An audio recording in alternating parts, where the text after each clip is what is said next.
There are 168 hours in a week, but most of us only use one. 1 hour in church, 1 hour to serve, 1 hour to worship, 1 hour to grow, just 1 hour to hear from God, to find freedom, to get our breakthrough. 1 hour a week. Welcome to the 167.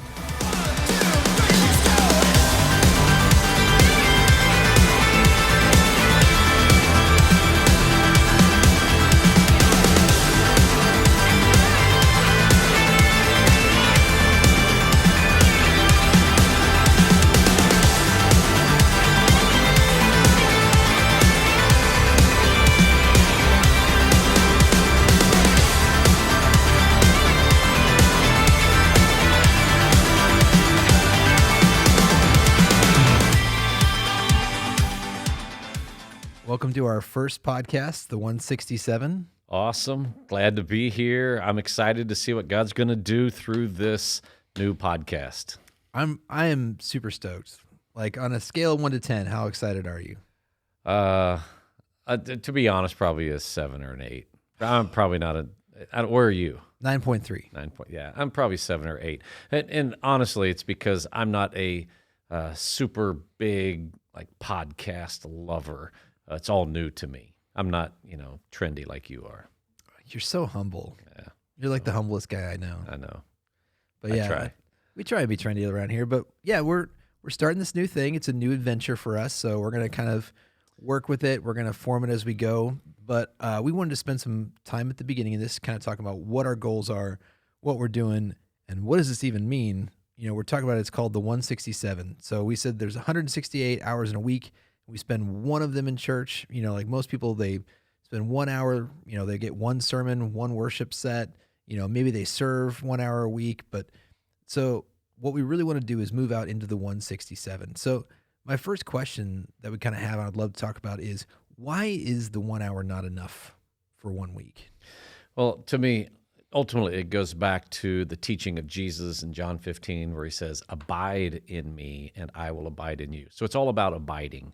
And abiding is way more than 1 hour. It is a day in, day out, hour by hour. It is our entirety being connected to him. Yeah. So you can't abide if you're just spending 1 hour. You can try to connect, but you're not going to bear a lot of fruit. You're going to be frustrated, and it's not going to be a very successful life that you live with Christ. So it's less of a microwave and more of a marinade. Yeah. So church, the 1 hour, let me just say this. The 1 hour, obviously, as a pastor, I'm going to say it's awesome. I highly encourage the 1 hour. It is good to come together, to learn, to celebrate, to worship together, but it's just the beginning, right? It's part of coming together to build one another up so that we can go out into the 167 and live life with purpose and with passion. Yeah.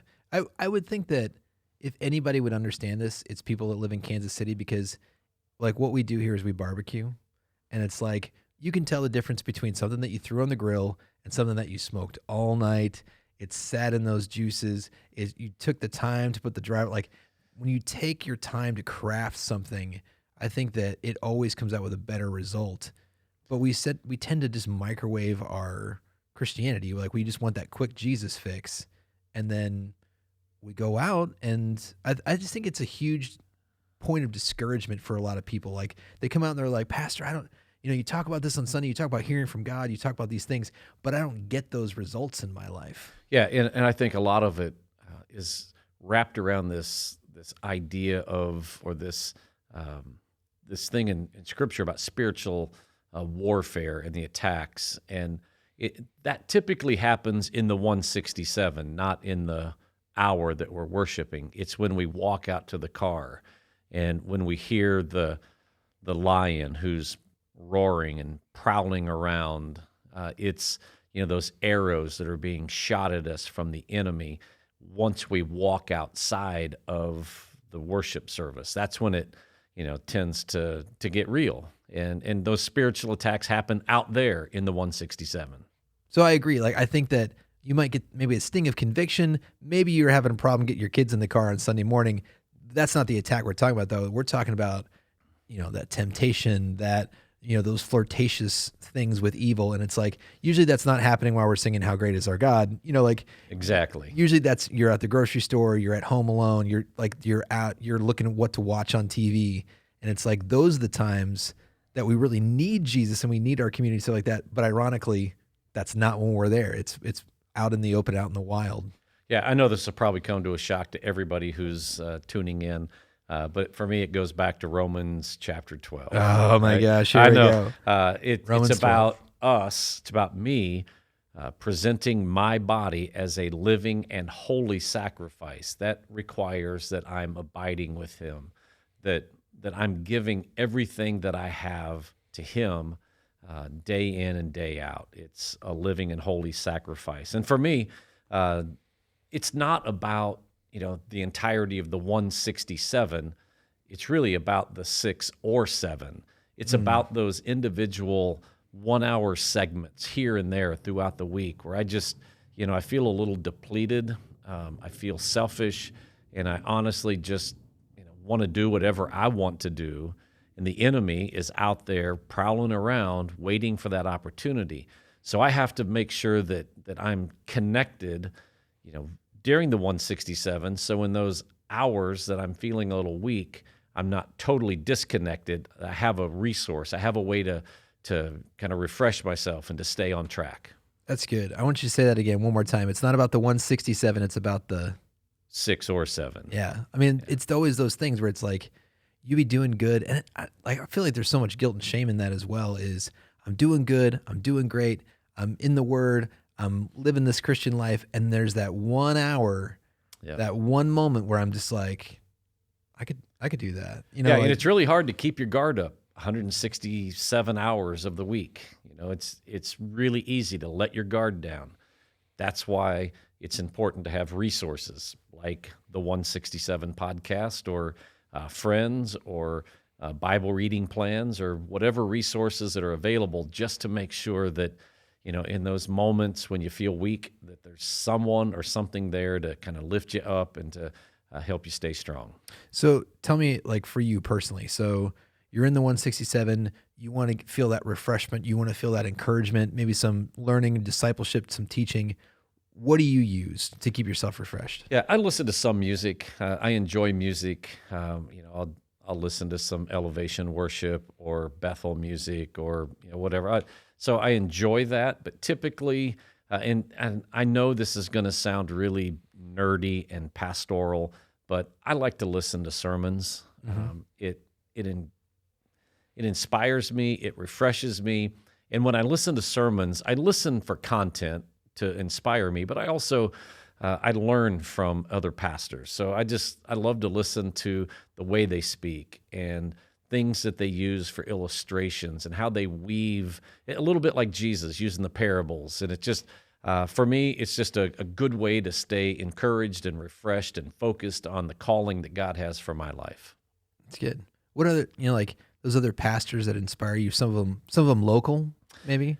Yeah, so I do listen to some local pastors. Lucas MOTLEY is probably there you go. My, looking for that shout out. My go-to. I love listening to him.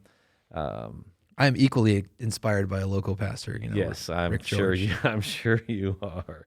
But I also, beyond that, what refreshes me and keeps me kind of inspired and moving forward is just being connected to the body of Christ, having a support group around me, some people that are in the flesh that I can call, that I can spend time with, and just, some of those are local pastors, some of them are our staff, just some friends, my family, just having people in my life that help me stay connected.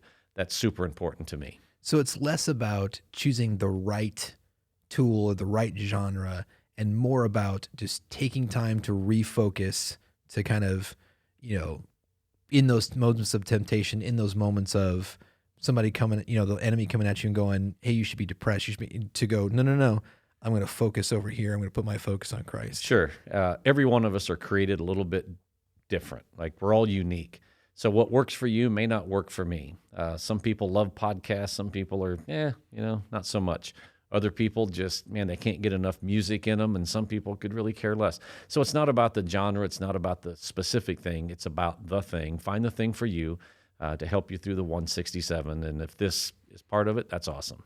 Cool. So when I think about this, like, what do I do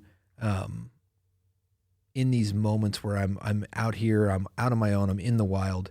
I'm relying on digital media a lot of the times. A lot of times, like sometimes I'm reading a book, like for me, I tend to listen to a lot of audiobooks because I can multitask. And I feel you. I listen to audiobooks. Yeah, I just process the information faster. And so we as a church have started delving into digital media. Like we've made these huge leaps in digital media this year. So I just want to talk a little bit about what's happening at New Life. What are some of the biggest changes that you've seen us make in 2020 with digital media? And what are some of the benefits and challenges that's just kind of localized in our church? So I just want to speak to our staff, and they have done an incredible job. Yourself, Pastor Nick, Pastor Jake, Ryan, Cam coming on and doing some incredible things. We were all faced with things during COVID that we were not prepared for. But, man, our staff stepped up. Kids World Online happened really quick. Man, Nick just took it, ran with it. My kids love Kids World Online. Like they literally get up in the morning and we run downstairs and like they have, they have devices, they have tablets, they have iPads, and they want to get on Right Now. And they'll say, Daddy, can I watch something? And I'll be like, hey, listen, you can watch something on Right Now Media. And they can go and they can watch episodes of Kids World, but also we have the worship videos on there. So like my girls are just worshiping in our living room at 7:30 in the morning. Right. But like, that's what they do the first thing of the day. I'm like, I love that. Yeah. So Pastor Nick did a great job. Pastor Jake, like he knocked it out of the park. Mm-hmm. He put in tons and tons of extra hours, making sure that everything that we provided previously live and in person was then translated the best we could online. We took it digital. And I know it looks like it was seamless. Man, it was chaos and pandemonium, but a testimony for him or a testament to his hard work was that for most people, it was like, wow, this just seems like it just fell into place. It looks easy. Yeah, which we know it did not just fall into place. So, those are things, we made huge strides. I remember the first time the first time we shut down for the pandemic, I think we taped it or broadcast it on my iPhone or my Surface. And it was just like, we're just streaming this live on Facebook on a phone. We're just trying to make do. And man, it was in short time that everything just seemed to be clicking.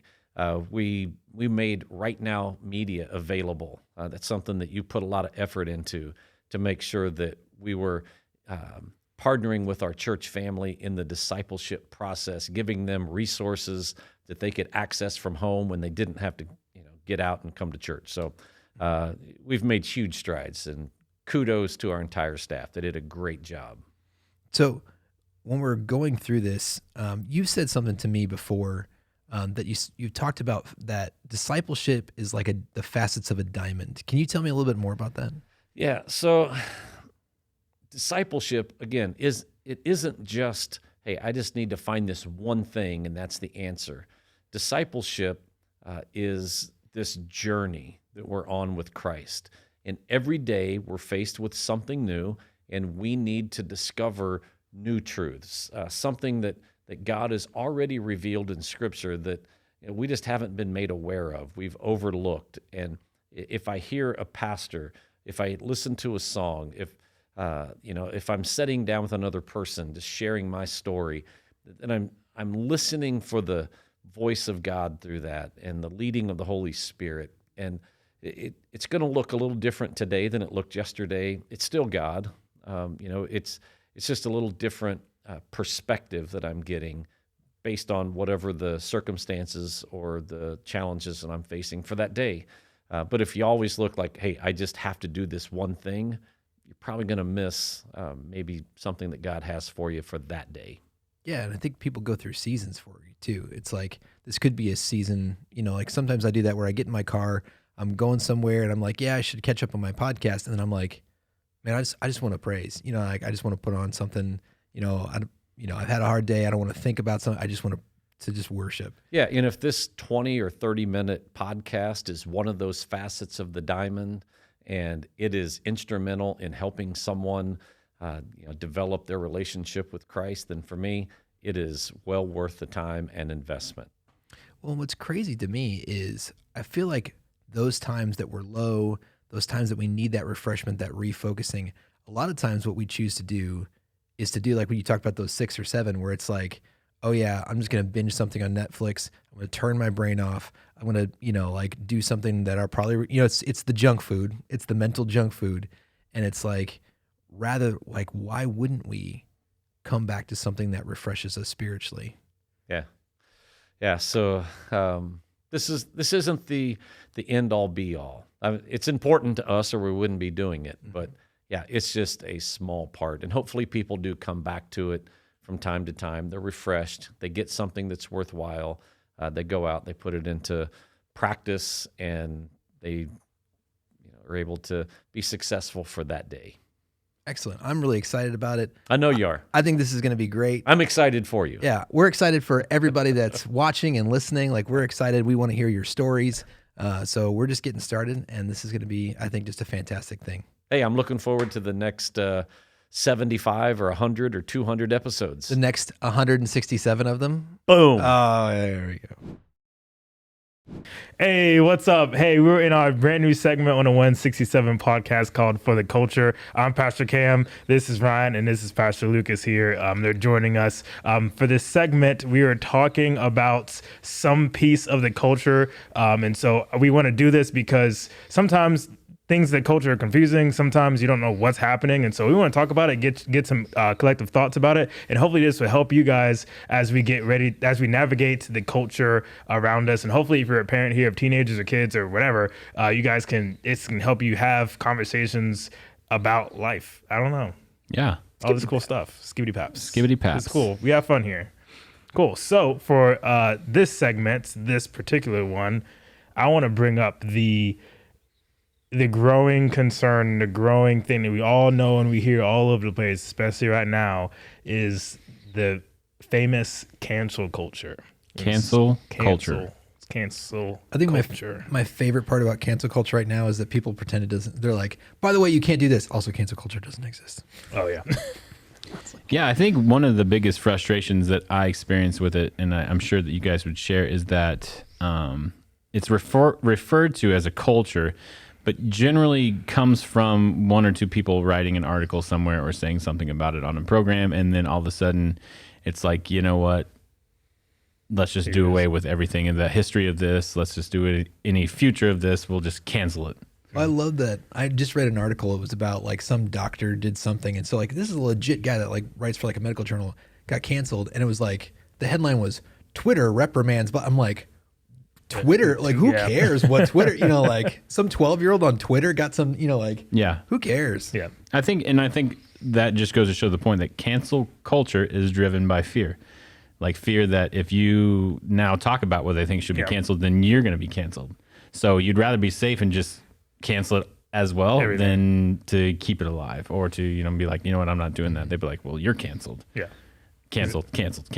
Yeah, and I mean, well, that even goes with the things that have been canceled in the past year. So you've had, I mean, the list goes on, but for that specifically, I think of the example of Paw Patrol. The dog that was a cop that they're like cancel the dog, and I'm like, Chase is on the case. He's on the case. It's a cartoon dog. Yeah, but it's a police officer, and so I'm assuming what happened was they went, you know what, let's just cancel it. But they didn't, right? I don't think they didn't. They weren't successful with completely canceling. I don't know if it's still on the air. I think they had to issue an apology. They pulled it from the air for a while. They had apologized for illustrating a police German Shepherd dog.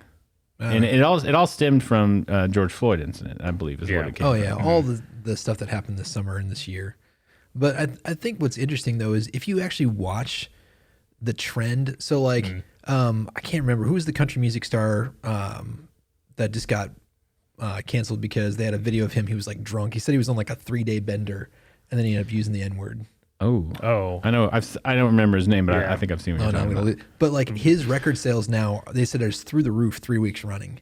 Because basically they come out and went, you're canceled. And everybody's like, no, we like this guy. Yeah. And then like they tried to cancel My Pillow, and they said like basically now they can't keep up with shipping. And it's like, if you just don't cancel yourself, a lot of times you can like, you know, withstand, like when people are like, you should do this. If you just look at the Twitter mob and go, you guys are ridiculous.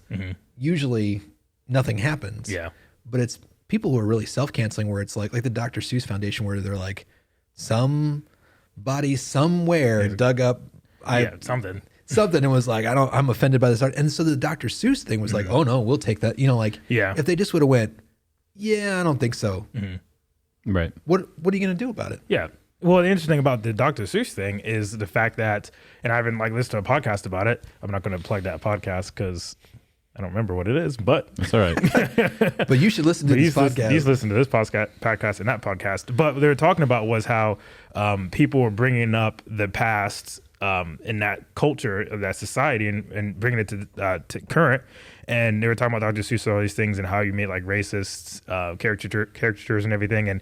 And what the guy was saying in the podcast was, I don't think we realized that Dr. Seuss in that time period, he was actually he was trying to help out fight the racism, fight the injustice that was happening. And so I don't think we're not realizing that this guy was so against racism and so against prejudice and stuff like that, that he was actually even reworking some of his old cartoons to making them more, I guess, inclusive and stuff like that. And so, Well, I mean, one of his main stories, Horton Hears a Who. You know, that's one of the famous quotes is a person, no matter how small. Like, I mean, that's the whole gist of the story is that we got to treat everybody with respect. We got to treat everybody equally. Doesn't matter if they're different than you or smaller than you or have less than you. And so it's like, you know, I think it should have been an outcry, which I think a lot of people who were of sound mind were like, this is ridiculous. We're not going to cancel this.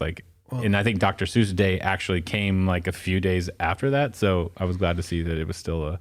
Well, and that's the thing where it's like, you got something like that where they're like, well, we only canceled 3 books. I'm like, and then they literally said, for now.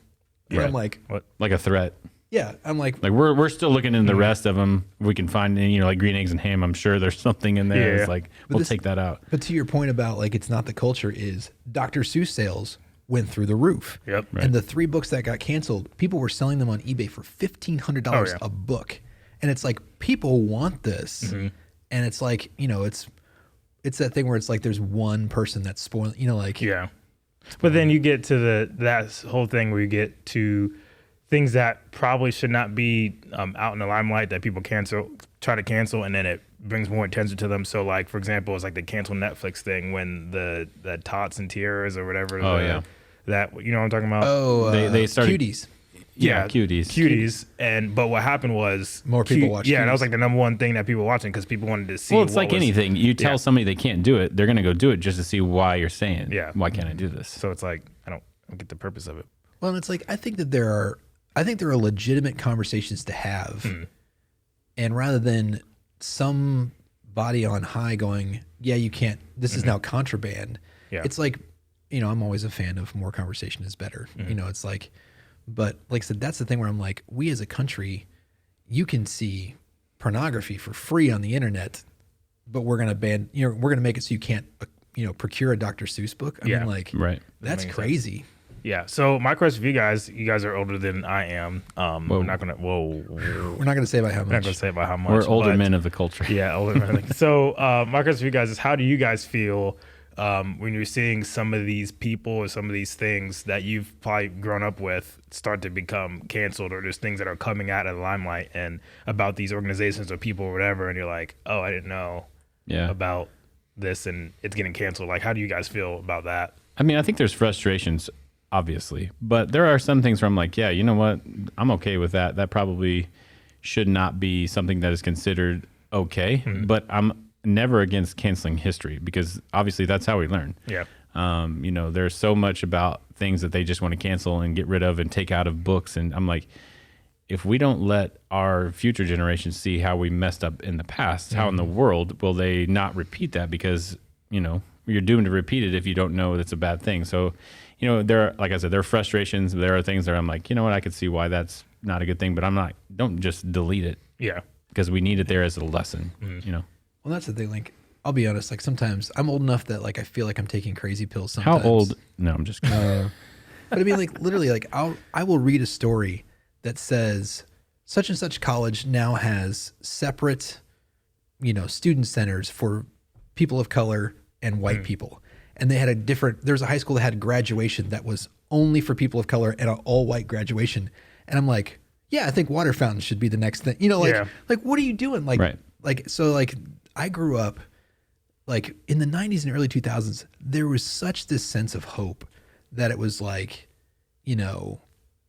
my generation especially, we were the generation of, we're not going to see culture.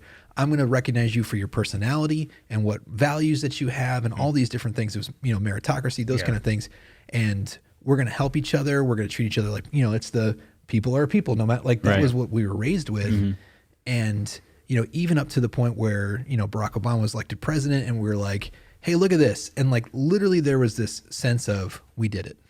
Like, this is good. We're good now. And not that there isn't people out there that are terrible people. Like, there are just people who are terrible people. Yeah. But it's like, man, like we're really making progress on this thing. And then now it feels like not only did we not make that progress, but all the things that we accomplished, like people say like, well, it's not they're using anti-racist. And it's like, well, wait a minute. So you're saying if I treat you like a person, no matter what color you are, no matter your disabilities or things like that, it's like, oh no, like now it has to be special treatment. And I'm like going, it literally is it feels like all the progress that we made, It's going backwards. it's going backwards. Yeah. And Like so- to that point where it's like, well, now we have to have we have to separate people white and black and have separate graduations. I'm like, that would be something that if you pulled that in the 80s would be like like people would have been like, that would be racism. Yeah. So it just turned it on its head for me. Yeah, I agree with that, and that's just where I'm at too. And just I was gonna say, what's it like for you? Because like you haven't necessarily, you were probably younger when all that stuff was going on. What's that like for you now that's the culture is, it's not about that. It's about anti-racism. It's about, you get canceled if you're not on board with that. yeah, I mean, for me, and that's the whole racism talk is another conversation. And so I see, like, I'm looking at it from different perspectives, and like even when they're canceling, African American, Aunt Jemima, Uncle Ben, things like that. And like for me as African American, I'm going, number one, first of all, I'm like, I was not offended seeing Uncle Ben or Aunt Jemima. Right. Like that was cool. Like, but two, as an African American, I'm like, why are you taking away a brand that has an African American figure on it? You know what I'm saying? And so like, it's not offensive. It's just a guy on a box. It's a woman on a box. She made a lot of money, like, right? Yeah. Of her story. And then you take away historical figures. So they're taking down all these, Civil War generals and Abraham Lincoln, things like that. And I'm going, you're taking away parts of the history that make, especially like me as African American, make me proud to be black. You know what I'm saying? Because you're taking away you're kind of like taking away, canceling the struggle that African Americans had from the inception of this country.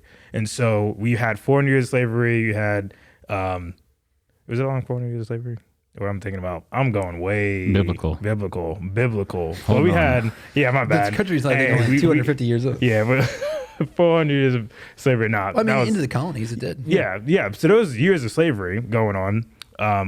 And so what happened is they're going, oh, we have to cancel that. We have to knock that down. We have to like essentially erase that history. I'm like, no. We had slavery. We had the civil rights movement. We had an African American president.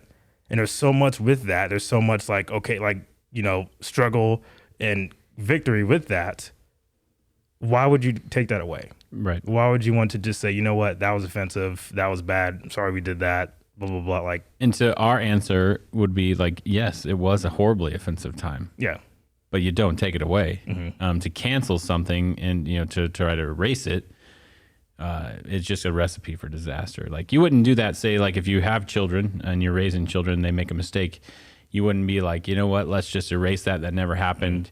No, you'd say, hey, that was a mistake. Let's learn from it. Yeah. Let's not forget what it made us feel like. Let's not forget what it made others feel like. And let's go on from there. You wouldn't say like, let's just pretend that never happened. That's when you bury things like that, it's going to come back up. So Yeah. Come on somehow. But yeah. So, hey, we're going to wrap up this segment. Thank you guys for joining us. Thank you. On For the Culture. And we will see you guys next time. If you enjoyed this episode of the 167, make sure you like, subscribe, follow, get notified, leave a 5-star rating and a positive review. Tell all your friends to listen as well. Make sure you go over to keithgardner.com and check out all that we have to offer as a church, and check out our messages online as well. Thanks for listening.